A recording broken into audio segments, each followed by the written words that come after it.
This is what's left of Friday night's freak accident. This Castle Street address is now without a balcony after it collapsed, holding almost 20 people. The structure gave way, injuring 18 partygoers at a surprise concert by Dunedin band 660. I was on the balcony that collapsed, and it wasn't anything too there wasn't anything too ruckus or outrageous happening on the balcony. There were just a bunch of us hanging out, having a couple of drinks, trying to get a good view of 660. And yeah, out of the blue, collapsed.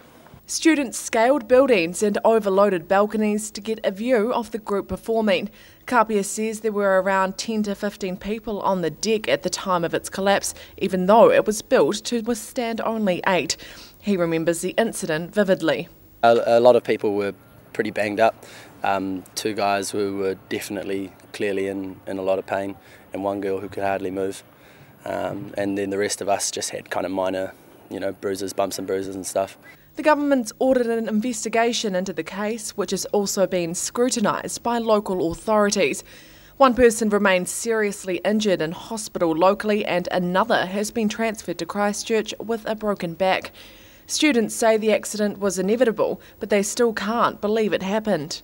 Balconies were like sort of an accident waiting to happen. Like, they all seem pretty unstable, and then all the students drinking, it just seems like, yeah, you could kind of tell something was going to go down. So I was at the front, and the thing, I was just watching the show, and then all of a sudden you hear this crack, and we turned around and this thing just collapsed on top of all these people. It was insane.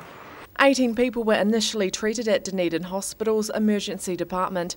The government's expecting to have an interim report on the incident and whether the balcony met building code standards at the end of this month.